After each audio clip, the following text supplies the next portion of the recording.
Bien, bien, tengo muy buenos días.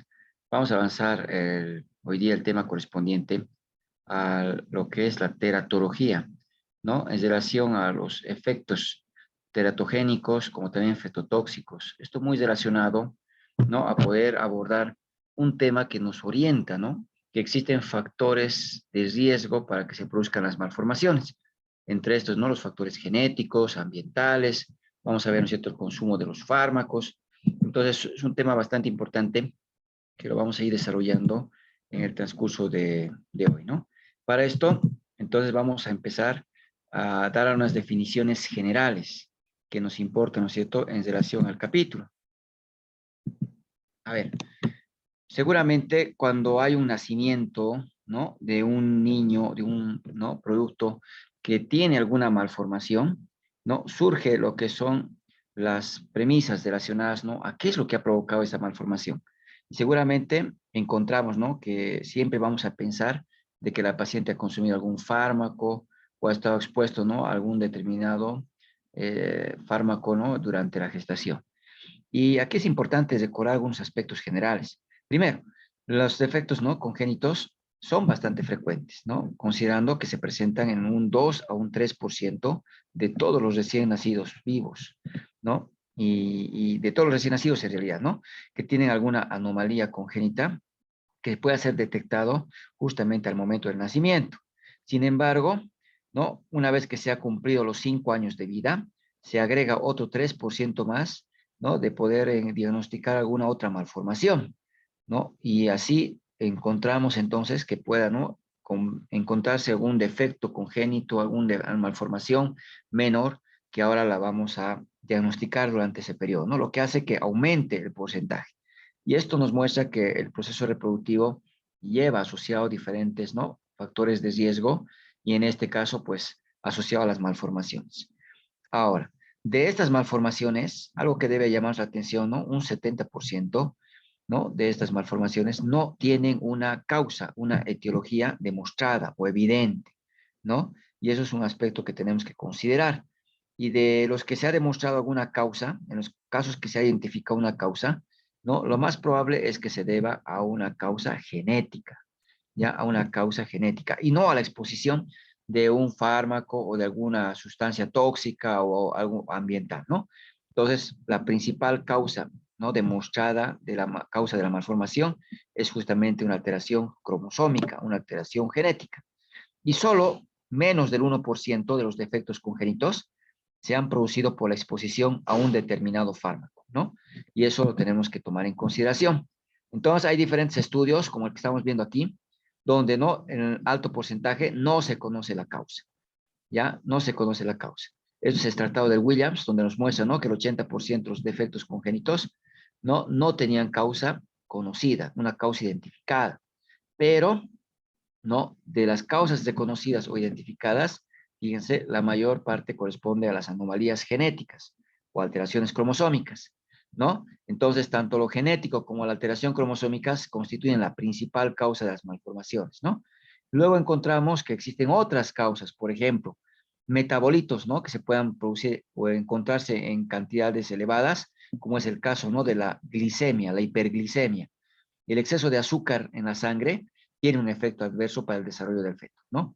Y aquí encontramos que las diabéticas que se embarazan, que diabéticas que no están controladas, ¿no? La diabetes pregestacional, entonces está muy relacionado a las malformaciones justamente cuando no hay un buen control de la glicemia, ¿ya? Y bueno, vemos, ¿no?, que los embarazos gemelares, vemos que hay procesos infecciosos, por ejemplo, TORCH, ¿no?, toxoplasmosis, la rubiola, citomegalovirus, entre otros, están vinculadas también, ¿no?, al riesgo de malformaciones. Y aquí vemos que menos del 1% de los defectos, ¿no?, corresponden justamente a la exposición de los fármacos, y esto es un aspecto importante, ¿no? Si bien la embarazada, ¿no?, tiene mucha preocupación en relación al consumo de fármacos, con la génesis de las malformaciones vemos que el porcentaje es muy bajo.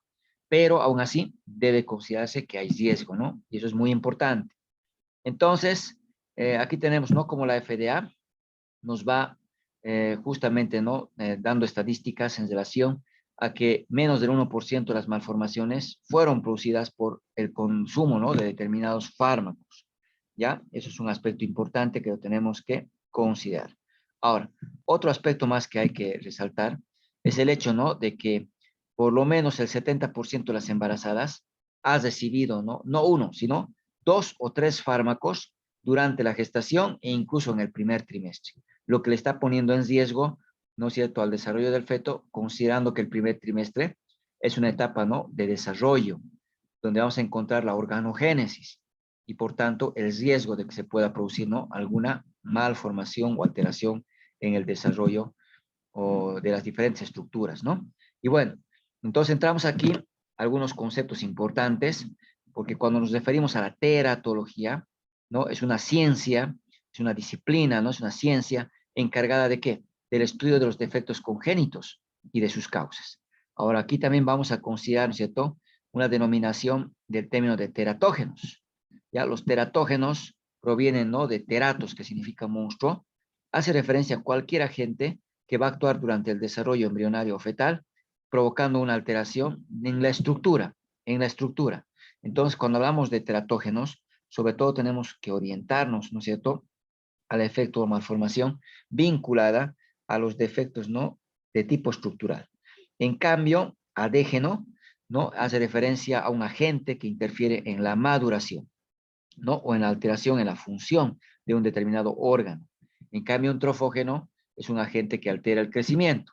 Por tanto, son términos que hacen referencia a una alteración de tipo específica.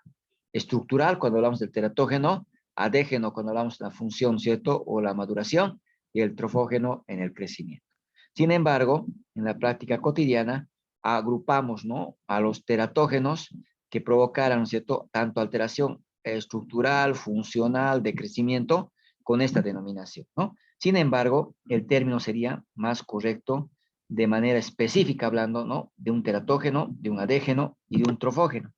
Entonces, eso es muy importante.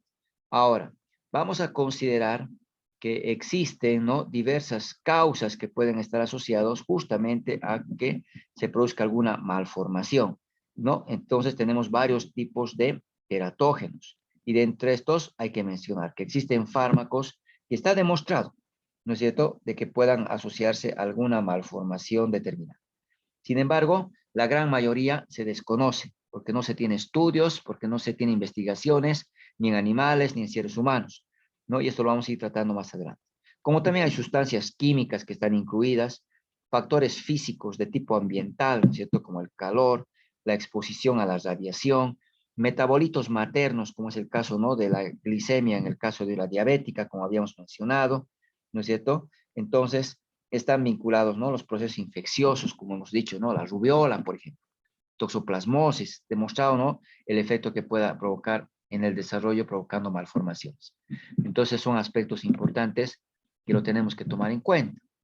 En relación a lo que corresponde, ¿no es cierto?, la seguridad farmacológica, tenemos que basarnos en función de los estudios, ¿no?, que se han podido realizar del consumo de fármacos en los animales, para poder, ¿no es cierto?, establecer el riesgo en relación al uso de un fármaco. Sin embargo, estos estudios en animales son, en la mayoría de los casos, insuficientes, porque para poder descartar el riesgo de un fármaco, es importante, ¿no es cierto?, que podamos realizar un estudio, pues no solo en una especie, sino en varias especies.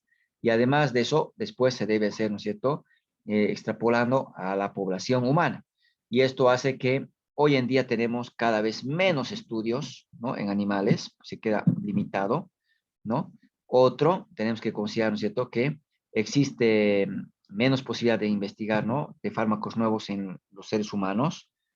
Además de que hay que considerar, ¿no?, de que la fisiología del embarazo afecta la farmacocinética del fármaco, ¿no? Porque esto dependerá de que la embarazada tiene cambios en el volumen, por ejemplo, sanguíneo, que eso va a afectar la distribución del fármaco, ¿no? Vamos a tener, ¿cierto?, cambios en lo que es el funcionamiento del tracto digestivo, ¿no? El peristaltismo se enlentece y esto va a afectar la absorción de los fármacos, el metabolismo, ¿no?, hepático, la excreción renal. Es decir, hay varios factores que tenemos que tomar en cuenta para poder considerar un efecto, ¿no?, del consumo de un fármaco en el embarazo. ¿no? Aparte de eso, hay que considerar, ¿no? Que el fármaco para que pueda llegar al feto tiene que atravesar una barrera que es semipermeable, la placenta. Y esta barrera semipermeable, ¿no? Está muy vinculada a que permite pasar a través de ella, ¿no es cierto?, algunos elementos y otros no.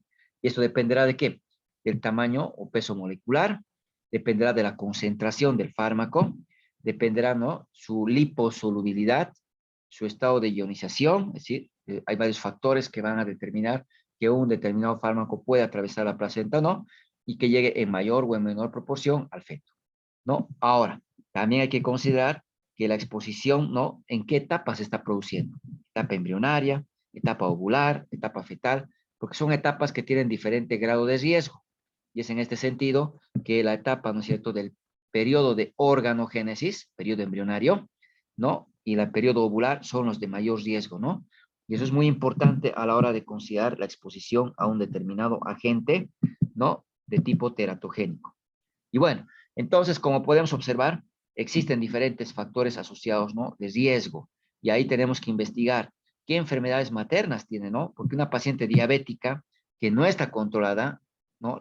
La diabetes pregestacional está muy relacionada justamente a las malformaciones y a los abortos recurrentes y abortos, ¿no es cierto?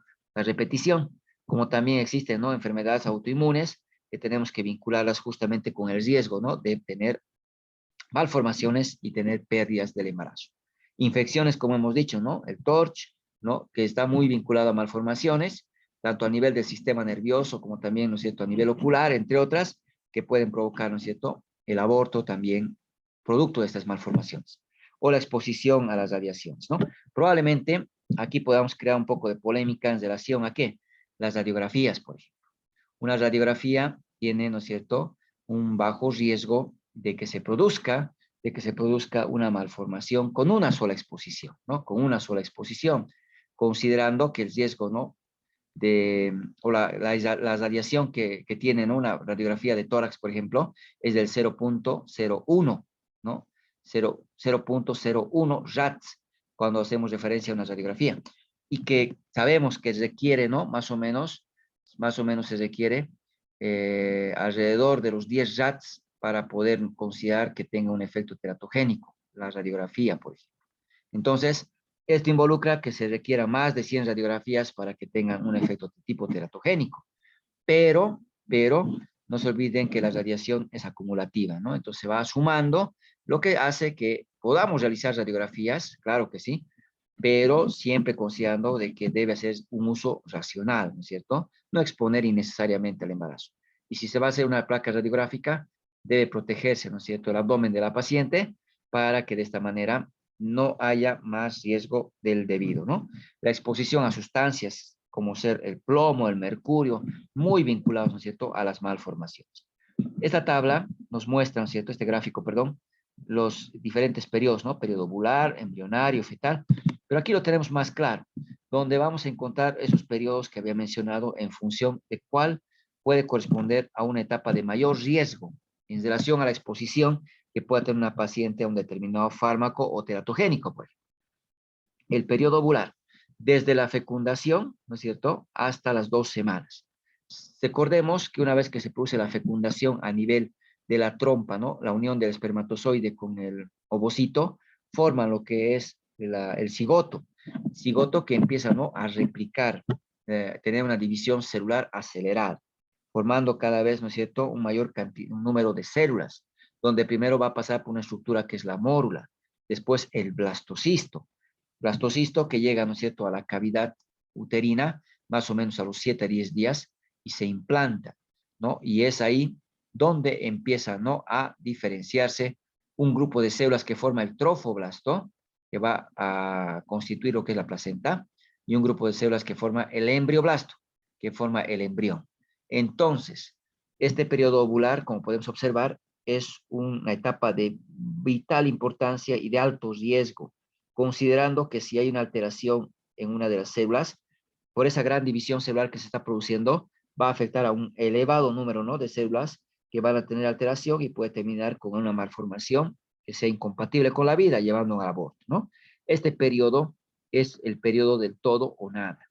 Es decir, si una paciente se expone en esta etapa a un teratogénico y hay un efecto, entonces el gran compromiso, ¿no? La afectación termina provocando el aborto. Pero en caso de que se exponga a un agente teratogénico o de riesgo y no haya tenido efecto en las células, ¿no? Que se están dividiendo, entonces el embarazo va a cursar sin complicaciones, ¿no? Sin una alteración. Entonces, o provoca un efecto que termina con el aborto, o no tiene un efecto y el embarazo sigue su evolución normal. Esta es una etapa del todo o nada. Después entramos al periodo embrionario de 3 a 8 semanas, donde, ¿no es cierto?, se va a ir formando los diferentes órganos. Es el periodo de organogénesis. Unos se forman más anticipadamente que otros. Por ejemplo, el sistema nervioso central es una de las primeras estructuras que se van a formar, ¿no? Cuando hablamos del tubo neural, por ejemplo, como primera estructura que se va originando del ectodermo, ¿no? Si bien los tres discos germinativos, ectodermo, mesodermo y endodermo, van a dar a diferentes estructuras, pues una de las primeras en formarse es el sistema nervioso central. Desde la tercera semana, como podemos ver, ¿no? Hasta inicios de la sexta, se va a formar en cuanto a la estructura el sistema nervioso, ¿no? Central.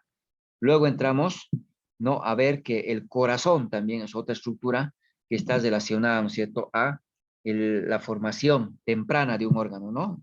Como es el corazón, 3 semanas a 6, lo mismo, ¿no? Y vemos que luego el oído, luego, ¿no es cierto?, los ojos, y podemos observar que los dientes, el paladar, los genitales, son, ¿no?, los últimos órganos o estructuras que se van formando en esta etapa embrionaria.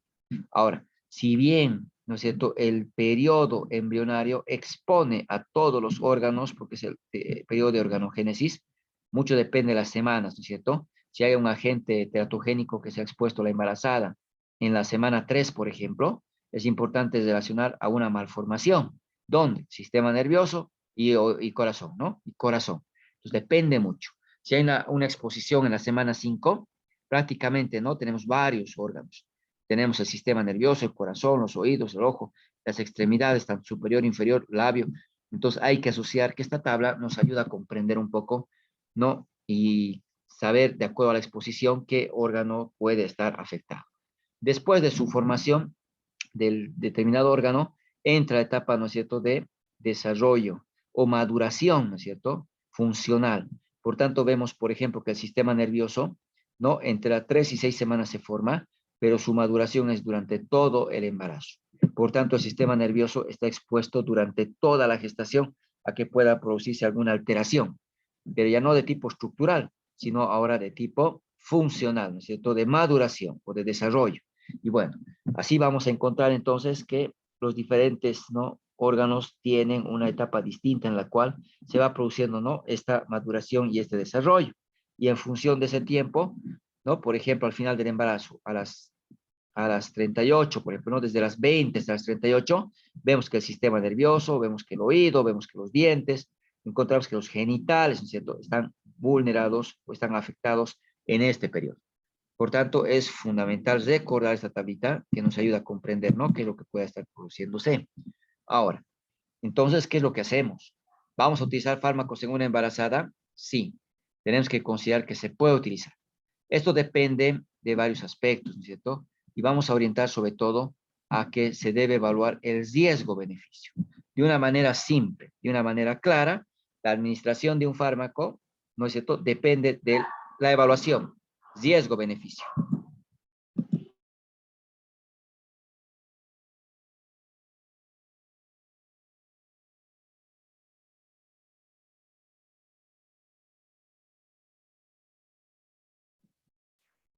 Entonces, ahí tenemos diferentes directrices, ¿no es cierto? Por ejemplo, la clasificación de la FDA, ¿no? La clasificación de la FDA es la Administración de Alimentos y Drogas, que en 1978, ¿no?, diseñó una especie de guía, ¿no es cierto? Es decir, un sistema que permite clasificar los fármacos de acuerdo a letras, 5 letras, A, B, C, D, ¿no es cierto? Y la X, para poder establecer el riesgo que tiene en relación al embarazo. Entonces, un aspecto importante que nos ayuda a simplificar la información relacionado al riesgo y al beneficio del uso de un determinado fármaco, ¿no? Y aquí tenemos, por ejemplo, el tema de que este sistema nos va a ayudar en cierta forma a poder, ¿no es cierto?, etiquetar, ¿no es cierto?, a los diferentes fármacos en relación, ¿no? El riesgo que está asociado en cuanto a su uso y el beneficio que va a estar vinculado, ¿no es cierto?, en relación a la administración de un determinado fármaco, ¿no? Entonces, esto nos tiene que ayudar a una especie de directriz, pero consideremos que no es absoluto. ¿Por qué? Porque hay que evaluar, ¿no? Esta clasificación tiene limitaciones, considerando que un determinado grupo de fármacos puede pertenecer a un grupo, ¿no?, de esta clasificación, ¿no? Como también va a ser un poco difícil diferenciar, ¿no es cierto?, en relación al efecto adverso relacionado a un determinado fármaco que está en un grupo, que puede ser muy similar al efecto adverso que se puede observar en el otro grupo. Entonces, es bastante complejo el poder, ¿no es cierto?, solamente remitirnos a usar de manera, ¿no?, a letra muerta, como decimos, un fármaco de acuerdo a estas letras. Hay que evaluar riesgo, beneficio, y eso es lo más importante cuando hacemos la evaluación, ¿no?, de nuestros pacientes y el fármaco que vamos a utilizar. En ese sentido, ¿qué tenemos que considerar? Que la clase, ¿no es cierto?, categoría A corresponde a los fármacos que no tienen efecto adverso, ¿ya? Es aquellos en los cuales no se ha demostrado riesgos de malformaciones en el feto. Por tanto, tiene fármacos aquí que se han realizado estudios clínicos, ¿no?, controlados y que demuestran que no hay un riesgo de malformación para el feto, ¿no? Y en este caso están todas las vitaminas, como podemos observar, como también la levotiroxina. Entonces, aquí es importante considerar el uso de las vitaminas. No tienen una contraindicación en el embarazo. Sin embargo, tampoco está demostrado que una embarazada tenga que recibir suplementos multivitamínicos, salvo que su estado nutricional esté muy comprometido y tengamos que hacer.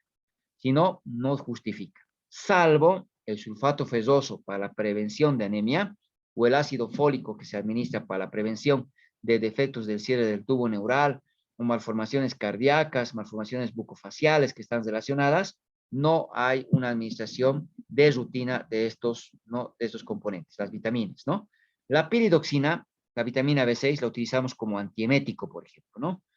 Entonces, el ácido fólico para la prevención de defectos del cierre del tubo neural y bueno, entonces el sulfato ferroso que también se puede administrar, ¿no? Ahora, ¿qué tenemos que considerar? Que la vitamina A está marcado aquí con rojo porque está vinculado a malformación.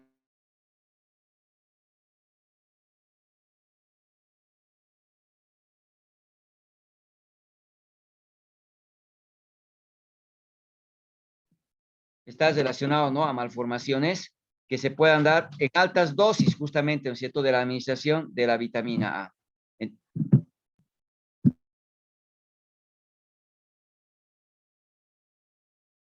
Entonces, es un aspecto importante que lo tenemos que tomar en cuenta, ¿no es cierto?, relacionado justamente a su administración. Altas dosis, ¿no? 10.000 unidades de la vitamina A tiene malformaciones asociadas. Por tanto, la embarazada no debe recibir vitamina A porque la necesidad que requiere, ¿no es cierto?, lo recibe en su dieta, ¿no?, de las diferentes vitaminas. Esa es la categoría A. La categoría B, ¿no?, son fármacos en los cuales no cuentan estudios en animales en los cuales no se ha evidenciado daño, ¿no?, o efecto adverso en el feto. O bien, estudios en animales que han demostrado un efecto adverso, pero que tenemos estudios en seres humanos bien controlados, ¿no?, realizados de manera adecuada, que no muestran un riesgo, ¿no?, para el feto durante el primer trimestre. Por tanto, se puede utilizar, ¿no? Se puede utilizar. Y aquí tenemos una gran mayoría de los fármacos que estamos acostumbrados a utilizarlos. Metoclopramida, ranitidina, por ejemplo, ¿no?, en pacientes con emesis, ¿no?, o la hiperemesis. Tenemos dentro de los antimicrobianos el uso de los beta-lactámicos, es decir, las penicilinas y las cefalosporinas, ¿no? Y también están aquí los macrólidos, y de entre ellos la acitromicina, ¿ya?, la eritromicina, pero no la claritromicina. Tenemos también, ¿no es cierto?, aquí la insulina, por ejemplo, sulfato de magnesio, acetaminofeno. Tenemos varios fármacos que pertenecen a este grupo.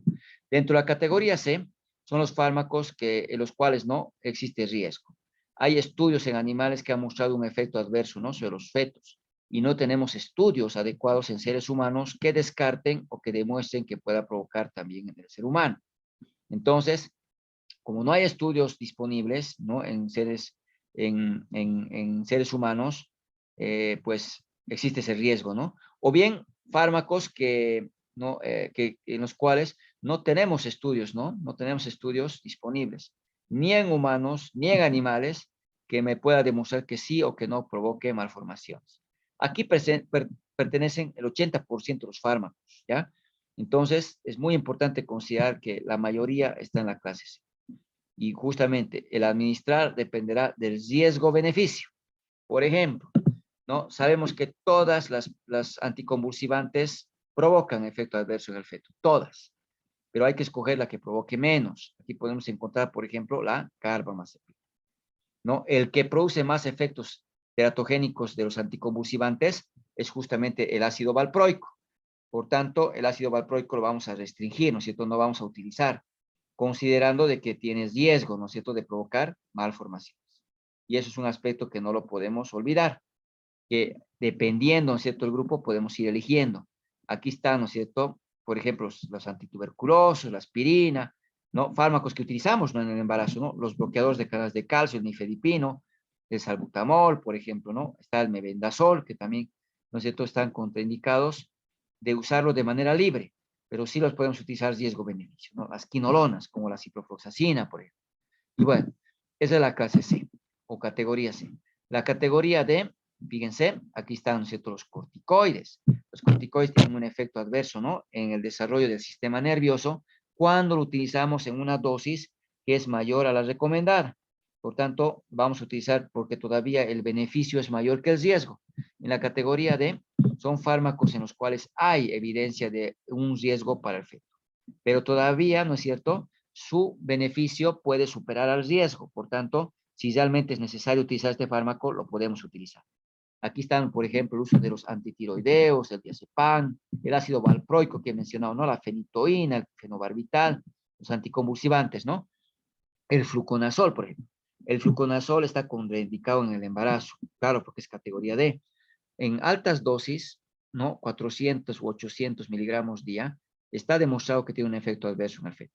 Pero si usamos una sola dosis de 150 o 200 miligramos, no tendría por qué provocar el efecto adverso, ¿no? O el riesgo es muy bajo, muy bajo. Entonces, por eso es que en el caso extremo se puede utilizar, ¿no?, una sola dosis de fluconazol. Caso contrario, de preferencia, ¿no? Entonces, ahí tenemos los grupos de la categoría D. La categoría X son fármacos en los que los estudios en animales y en humanos han demostrado que provoca malformaciones.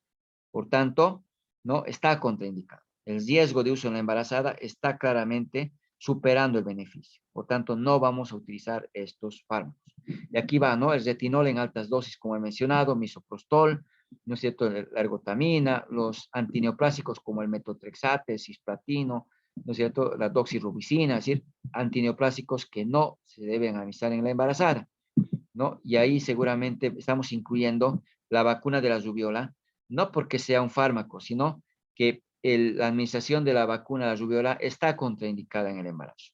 Si bien sabemos que la rubiola provoca malformaciones y no se tiene estudios en relación a la rubiola, a la vacuna de la rubiola, si tiene o no efecto, pero está catalogada justamente como X para no correr riesgos para el desarrollo del.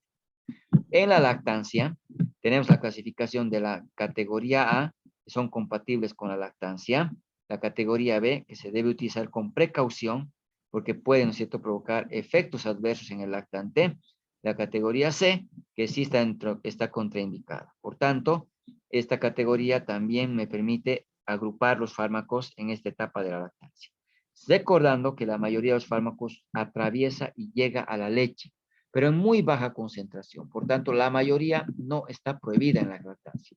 Son muy contados los fármacos que tenemos, ¿no?, una lista para poder considerar. Ahora, existen diferentes factores que van a mediar el riesgo de que se vayan produciendo o no alguna malformación. Y esto, por ejemplo, está relacionado a la susceptibilidad genética. Ya hay teratogénicos que van a actuar mediante, ¿no es cierto?, la alteración de diferentes procesos fisiológicos que se producen de manera específica, ¿ya? Ya sea porque van a alterar lo que es la diferenciación celular normal, o porque van a alterar el crecimiento de los diferentes tejidos o causar, ¿no es cierto?, la muerte a nivel celular. Entonces, hay que considerar que existen, ¿no es cierto?, varios factores a tomar en cuenta para esa susceptibilidad. Por ejemplo, el genoma fetal, la composición genética, dicho, ¿no?, puede predisponer a que un teratogénico pueda provocar un efecto adverso, ¿no?, en el feto, y el mismo agente teratogénico no provoque nada en otro feto, ¿no? La alteración del metabolismo del ácido fólico es un factor importante. Por ejemplo, ¿no? Los defectos del tubo neural, anomalías cardíacas, hendiduras faciales, hemos dicho, dependen, ¿no es cierto? Justamente de que se haya producido alguna alteración, ¿no? En relación de lo que corresponde al metabolismo, ¿no? Del ácido fólico, ¿ya? Eso es un aspecto bien importante a la hora de considerar, ¿no es cierto? Justamente el uso de algunos fármacos que puedan alterar este metabolismo. Por ejemplo, los folatos están relacionados, ¿no es cierto?, en la síntesis de la metionina. Y la metionina participa en la metilación génica, ¿no es cierto?, que es necesario para la síntesis, tanto de proteínas, lípidos y mielina. Por tanto, va a alterar la replicación celular. Ahora, ¿quiénes alteran, ¿no es cierto?, este metabolismo? Justamente los anticonvulsivantes. Los anticonvulsivantes afectan la absorción del ácido fólico. Esto va a provocar que la paciente tenga niveles bajos de ácido fólico previo al embarazo. Y esto favorece a que el paciente tenga más riesgos de defectos del tubo neural en el desarrollo del feto. Y es por eso que estas pacientes tienen que recibir un aporte adicional del sulfato ferroso, perdón, del ácido fólico para prevenir, ¿no es cierto?, estos defectos en pacientes que están consumiendo anticonvulsivantes. También se ha relacionado la exposición paterna, ¿no? El hecho de que el padre también pueda ser un factor de riesgo, considerando de que el origen de las gametas masculinos, ¿no es cierto? Los espermátides tiene un proceso de bastante tiempo, toma 64 días, ¿no? Y eso hace que sea, pues, susceptible también de producir algún riesgo, ¿no? Vinculado a la maduración, ¿no es cierto?, de estas células, ¿no?, de los gametos.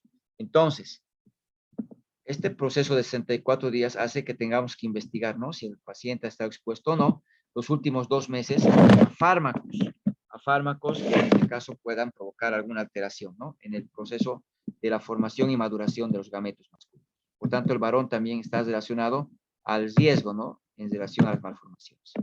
Aquí tenemos una lista, ¿no?, de los teratogénicos o agentes que tienen un efecto adverso en el feto, ¿no?, que son los que se van asociando, ¿cierto?, al riesgo y que debe tratarse de no utilizarlos, ¿no? El consumo de alcohol está vinculado justamente a un efecto adverso en el feto. Es un potente teratogénico, ¿ya? Es más, en Estados Unidos es la primera causa no genética de retraso mental o malformaciones congénitas que pueda tener los niños. El consumo, ¿no es cierto?, del alcohol durante el embarazo va a provocar lo que es un síndrome, el síndrome alcohólico fetal.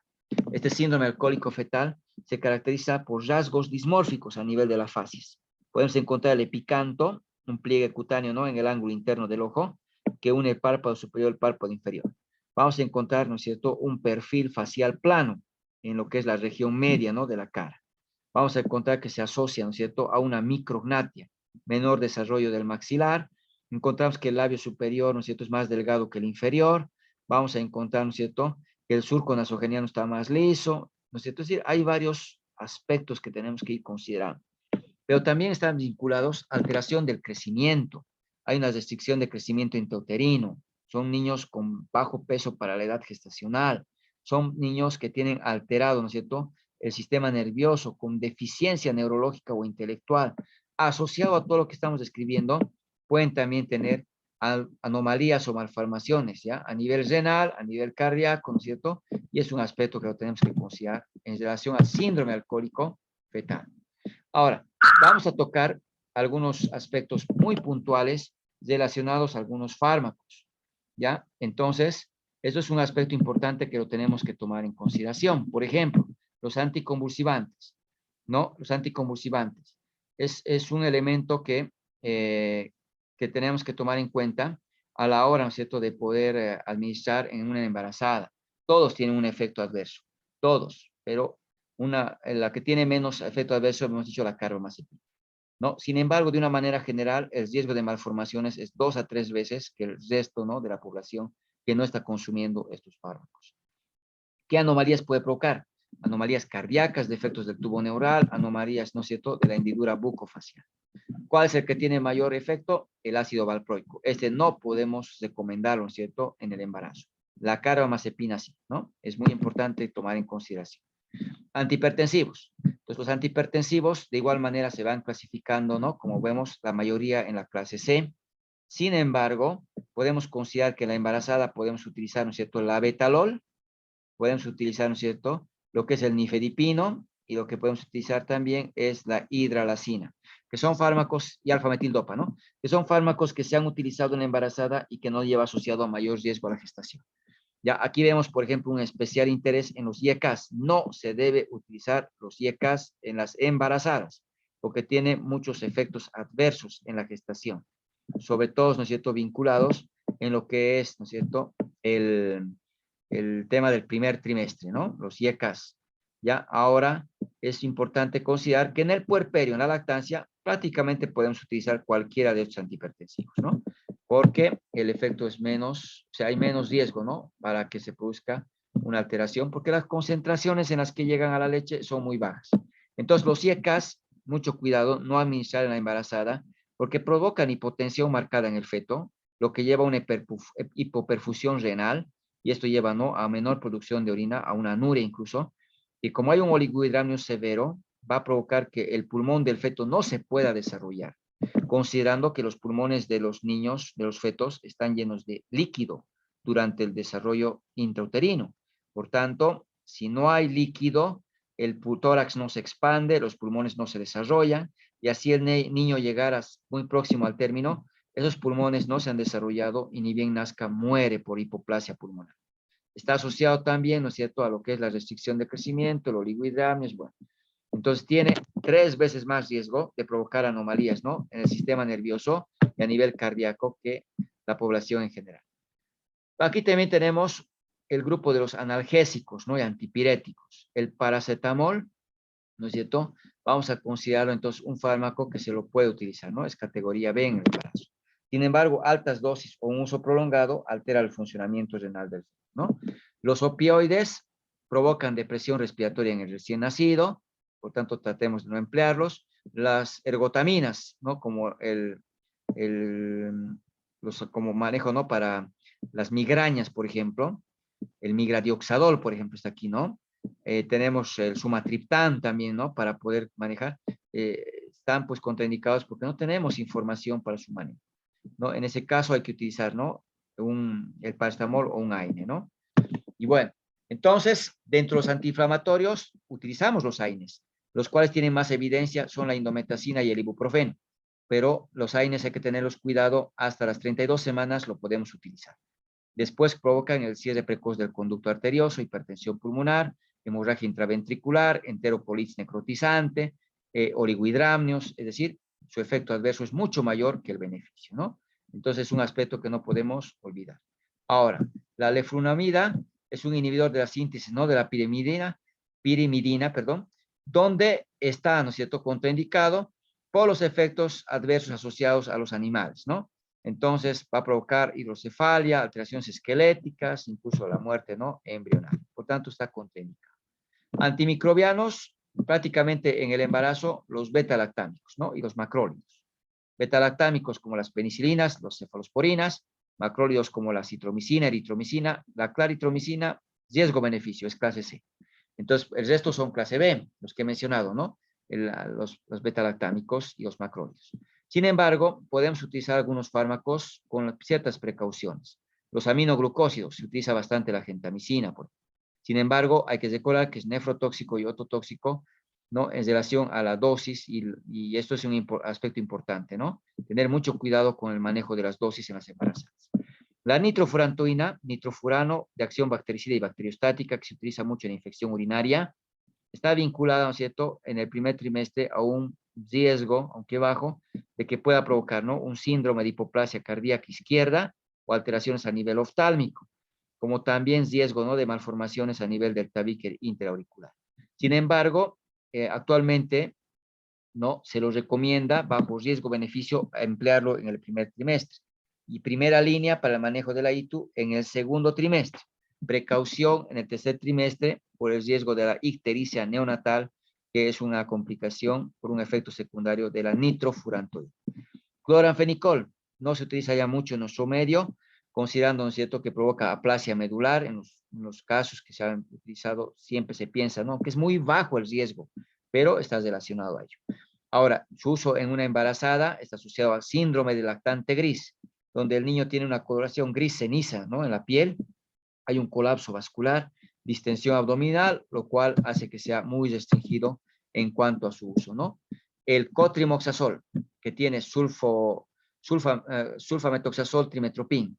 Entonces, vamos a considerar que las sulfonamidas, ¿no? Están muy relacionadas a efectos adversos, ¿no? En el primer trimestre, asociados, ¿no? A una obstrucción de la salida del ventrículo izquierdo, ¿no? Y bien, pues, asociados sobre todo a la hiperbilirrubinemia en el tercer trimestre, ¿no? Entonces, se utilizaba bastante este fármaco para el manejo de la citus.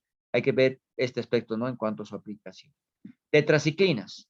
Cuando se usa en el embarazo, los niños nacían con los niños, o los dientes, perdón, de los niños, ¿no? Que nacían de las mamás que utilizaban las tetraciclinas, tenían esta característica, ¿no? Tener una coloración amarillo-parda, ¿no es cierto? Estamos hablando de esta coloración en los dientes de leche, ¿no? Entonces, un aspecto importante que hay que considerarlo, ¿no? Dentro de los antimicrobianos entonces. Y bueno, antimicóticos, hemos dicho no utilizar fluconazol de preferencia, sin embargo, se ha demostrado, ¿no? Que el riesgo es bajo cuando se utiliza una sola dosis.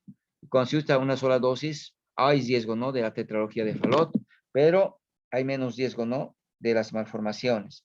En altas dosis, 800, 400 miligramos día, altera los huesos, ¿no? Largos de las extremidades, como también a nivel facial, ¿no? Y a nivel bucal, el fluconazol. Antivirales, riesgo-beneficio. Aquí vamos a ver el TEL, por ejemplo, tenofovir, efavirenz, lamivudina, se utiliza para el manejo del VIH, para, ¿no? Antirretrovirales para reducir la carga viral, ¿no? En el manejo de una embarazada con VIH, después de las 14 semanas, ¿no? ¿Por qué? Porque provoca anormalías a nivel del sistema nervioso central y a nivel ocular, ¿no? Bueno, entonces, aquí tenemos la lista de los fármacos. Podemos ver, ¿no? Cómo se los va catalogando en diferentes grupos en el embarazo y en la lactancia. El metotrexate, la ciclofosfamida, contraindicados, ¿no? Antineoplásicos en el embarazo. Un aspecto importante, ¿no? Tener mucho cuidado con el uso de los antineoplásicos. Si bien en obstetricia podemos utilizar en el manejo médico, ¿no? Del embarazo ectópico y en el manejo, ¿no? Del coriocarcinoma, por ejemplo, y en la mola invasora, en las dosis, ¿no? Que se ha visto, ¿no? Es importante considerar que no se debe administrar en una embarazada. Lo mismo, el tamoxifeno, ¿no es cierto? Vinculado justamente, ¿no? A efectos que hacen que sea contraindicado, ¿no? En la embarazada. Y bueno, entonces, mucho cuidado con el manejo de hormonas sexuales, ¿ya? Esto se ha asociado, por ejemplo, el exceso de testosterona, ¿ya? Por un tumor, por ejemplo, de suprarrenal, puede provocar, ¿no? La virilización, por ejemplo, ¿no? Y la ambigüedad genital en una niña que presente, ¿no? El exceso de testosterona en la madre, ¿no? Lo mismo va el uso del dietilestilbestrol, muy relacionado, ¿cierto? Con la neoplasia intravaginal, ¿no es cierto? Y cervicuterina en el feto, ¿no? Femenino, en la madre que ha utilizado este fármaco. Y bueno, el uso de los inmunosupresores, los corticoides, tiene más riesgo, ¿no? Asociado a las alteraciones del desarrollo del sistema nervioso cuando utilizamos en altas dosis. Ahora, la prednisona, la metilprednisolona se degrada en la placenta y no llega al feto, pero sí pueden atravesar, ¿no es cierto?, otros fármacos, otros corticoides. Yodo radioactivo, contraindicado para el manejo, ¿no es cierto?, del hipertiroidismo, entonces no se debe utilizar en la embarazada. Litio, es un fármaco que, no está que está asociado a riesgo, ¿no? Y que se puede utilizar en pacientes con un trastorno bipolar, por ejemplo, ¿no? Y ahí tenemos algunos grupos de fármacos, ¿no? Los psicofármacos y la clasificación correspondiente. Los retinoides, ¿no? Dar suplementos de vitamina A está asociado, ¿no? A riesgo de malformaciones cuando lo hacemos en el primer trimestre. No debe recibir la embarazada. La talidomida, ya se ha utilizado bastante, ¿no? En algún momento la talidomida basado en estudios en animales, donde había bajo riesgo, y no en una especie, en varias especies. Lo que ha dado una falsa seguridad, se ha empleado en la embarazada, ¿no? En pacientes con emesis, y ha llevado, ¿no es cierto?, a alteraciones a nivel de las extremidades, ¿no? Del tipo de la focomelia, por ejemplo, donde vemos, ¿no? La ausencia de los huesos largos, por ejemplo, a nivel de las extremidades, ¿no? Tanto superiores como inferiores. Depende del tiempo de exposición, ¿no? Considerando que si se produce alrededor de los 27 a 30 días del desarrollo, se van a afectar las extremidades superiores. y si lo hace alrededor de las 30, 33 días, lo va a hacer las extremidades inferiores, ¿no? Y bueno, entonces también está restringido, está contraindicado en la embarazada, ¿no?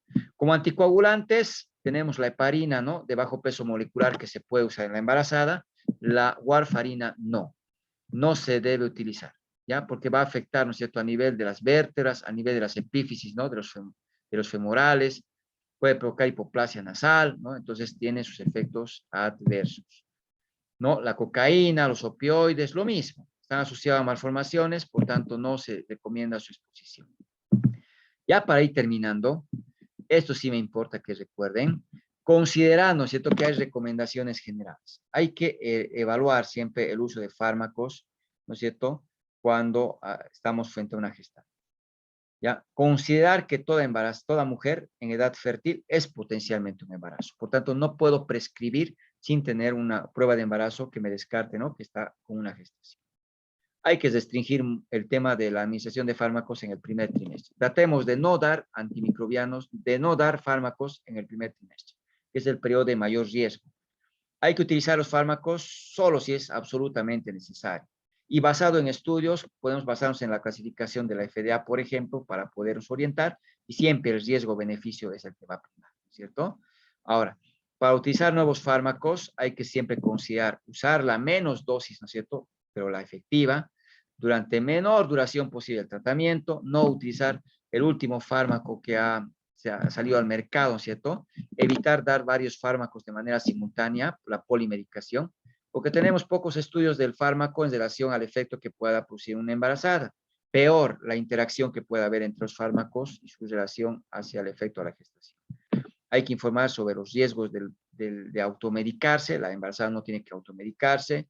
Y bueno, en la lactancia hay que considerar, ¿no es cierto?, que la mayoría de los fármacos llega a la leche, lo hace en menor concentración y por tanto hay pocas restricciones en cuanto a esta etapa, ¿no es cierto?, en relación al uso de los fármacos. Bueno, con esto acabamos el tema, un tema bastante corto, bastante importante, sin embargo, y bueno, estamos prestos para contestar sus preguntas.